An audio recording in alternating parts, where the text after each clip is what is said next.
En esta oportunidad nuestra invitada es una vez más Marcela Robles, poeta y escritora, periodista también, autora de varias obras.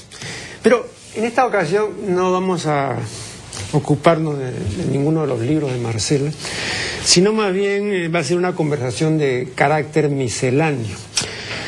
Le damos la bienvenida y le manifestamos nuestra complacencia por tenerla aquí.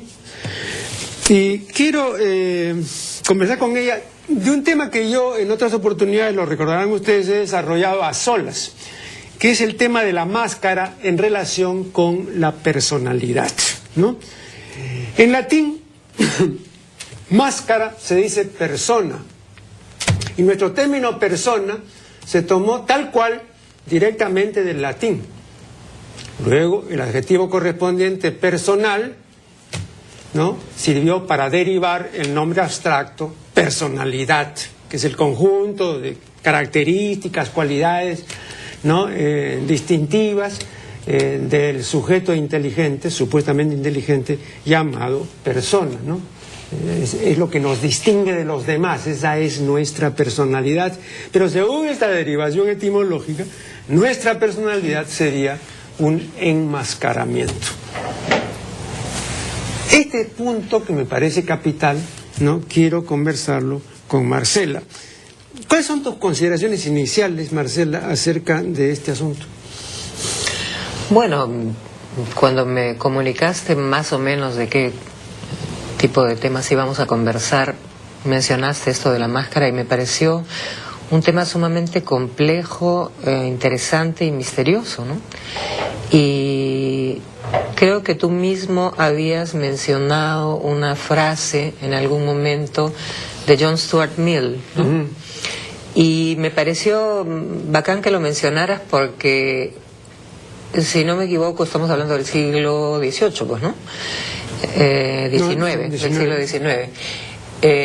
John Stuart Mill fue uno de los primeros feministas masculinos, ¿no? Él escribió incluso un artículo que se llamaba El sometimiento de las mujeres. Así es. Tenía una gran mujer como compañera que lo apoyó mucho en su obra. Y entonces me pareció un buen ejemplo para comenzar este tema, ¿no? Creo que definitivamente el enmascaramiento es una gran parte de nuestra personalidad y estuve buscando etimológicamente el significado de la palabra máscara, ¿no?, que se usa, pues, desde, como bien sabrán, desde el teatro griego, ¿no? Y pues ha pasado a la Edad Media y ha pasado a las cortes europeas, siempre en representaciones ceremoniales, ¿no? Entonces, en la actualidad, digamos, en la interacción social, creo que las personas nos vemos obligadas por distintas razones, no necesariamente y no siempre de ocultamiento, sino creo que a manera de protección.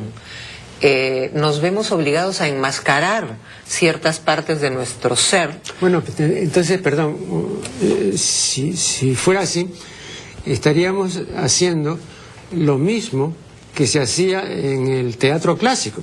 O sea, el uso de máscara, ¿no?, no solamente era para asumir la apariencia de otra persona, ¿no?, o para caracterizar a tal o cual personaje, sino para protegerse del mal de ojo, porque se temía mucho que entre los espectadores pudiera alguien, pues, tener animadversión y podría, pues, con la mirada no maléfica causarte un daño. Pero si tenías máscara, estabas protegido. O sea, la idea de protección es antiquísima también, en relación con la máscara. Bueno, me parece justa. Sí. Además, o sea, hay gente que tiene muy mala vibra, ¿no? Y eso te contagia, claro, te envenena. Claro. Entonces tú puedes perfectamente, tienes todo el derecho de protegerse de esa mala vibra, ¿no? O bueno, claro, en esos casos lo mejor es alejarse, ¿no? Claro. Con máscara o sin máscara. Pero la idea de enmascaramiento, ¿no?, como te digo, más que ocultamiento, yo la veo así, es decir, para interactuar no necesariamente, no significa, no lo relaciono con hipocresía. ¿no? No lo relaciono con hipocresía, lo relaciono con esta especie de actuación en el buen sentido para poder interactuar mejor con los demás. Claro, porque de otra manera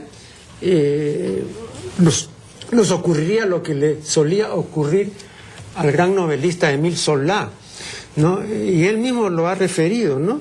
Que él era tan veraz y él era además una persona tan impulsiva en casos como el que voy a mencionar inmediatamente, que él mencionó, que cuando estaba frente a un interlocutor que le acababan de presentar y él a los 2 minutos se daba cuenta de que estaba frente a un estúpido, le decía: ¿sabe usted, señor? Voy a cortar aquí la conversación porque usted es un estúpido, no puedo seguir conversando. Pero si nosotros tuviésemos esa misma actitud, estaríamos peleando todo el día. Así es. Entonces tenemos pues que, ¿no?, el callarnos y todo, y luego después vendrá el raje, ¿no? Pero en ese sentido sí hay un encubrimiento, hay una ocultación, ¿no?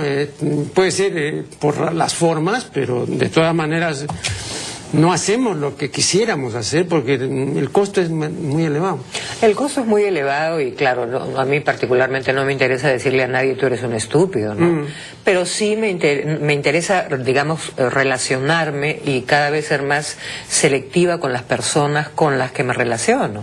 Y eso en mi caso pues tiene mucho que ver con la inteligencia, con la simpatía, con la bondad, con la belleza, más que con la estupidez.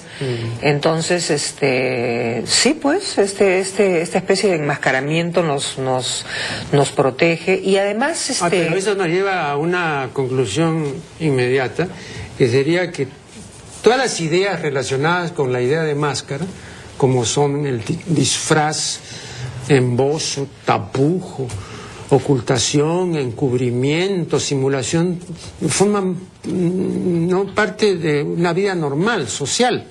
O sea, no es tampoco que tal o cual persona se oculta o se encubre, sino que los que viven en sociedad lo hacen. O sea, es una normalidad social, ¿no? Así es. Claro, o sea, tampoco es algo especial. Para nada, me parece una cosa muy natural de la que hemos aprendido. Es decir, es una cosa aprendida, no es una cosa genética, ¿no? Sí, pero tenemos que aprenderlo para convivir. O sea, tenemos que aprenderlo para convivir mejor. Claro. Y por otra parte hay una cosa de la que tú siempre hablas que me parece muy interesante. Bueno, se me había quedado en la cuestión de la etimología, que me sorprendió mucho encontrar porque no lo sabía, que aparte del origen francés e italiano de máscara, ¿no? Hay un origen del latín no clásico y otro árabe, y el latín, el significado de máscara es fantasma, que eso sí me llamó la atención. Me parece bueno, yo que soy poeta todo lo veo como metáfora, ¿no? Pero me pareció una metáfora interesante, ¿no? Y volviendo a lo que te decía, que tú siempre mencionas, es que no necesariamente, sin que sea la persona, digamos, estúpida, se trata de ese factor de la persona, sino que no me parece necesario que haya que ahondar tanto en las relaciones, uno a veces tiene amigos y quiere profundizar y llegar hasta lo más hondo de la otra persona y saber todos sus secretos, y tampoco me parece saludable. Bueno, eso es muy común en la relación de pareja, ¿no? Y eso, yo comparto tu opinión, es un profundo error. Ya lo ha señalado Ribeiro, ¿no? Ribeiro también dice que las mejores relaciones amicales son las superficiales, ¿no? Porque querer escarbar, querer ver las entretelas del amigo, a veces es o una pérdida de tiempo o al cabo una desilusión, porque resulta pues que el señor tampoco no tenía profundidad, ¿no? Entonces es mejor mantener en un nivel así superficial, es mejor. Claro, se me acaba de escapar el nombre de nuevo, Dios mío. Hay una muy buena película de Tim Burton con Johnny Depp y Martin Landau, que es un genio. Y recuerdo que hay una escena extraordinaria en que te mueres de la risa, en que es de un famoso director de cine, ahorita me acuerdo, que realmente existió y que hizo, está probado, las peores películas en la historia del cine. Entonces filman una escena en la que Bela Lugosi o el pata que se creía Bela Lugosi tenía que luchar contra un pulpo gigante, pero la escena la filman en un charco que tiene pues 10 centímetros de profundidad. Entonces tener una relación de ese tipo es lo mismo que esa escena. Te metes en este charco que no tiene más de 2 centímetros de profundidad, ¿no? A luchar con este pulpo gigante, entonces es ridículo, no vale la pena. Y te encharcas. Y te encharcas y te englodas. Claro. Y volvemos a la parte en que es importante pues conocer al amigo y algunas cosas de tu amigo cuando te interesan, ¿no? Pero también es interesante, y a mí particularmente me afecta mucho cuando el nivel de las conversaciones con las personas son completamente anecdóticos, o sea, no tienen sentido, no tienen precisamente profundidad, pero no hablando del otro, no hablando de la anécdota. ¿Qué te pasó? ¿Cuándo fue? ¿A qué horas llegó? ¿Qué te dijo fulanito? Sino hablando de temas generales, o sea, importantes, ¿no? Que eso es algo que no mucha gente puede hacer. Entonces te embarcas en conversaciones francamente aburridísimas. Así es. Que no te conducen a nada, ¿no? Vamos a hacer aquí el primer corte y ya retornaremos.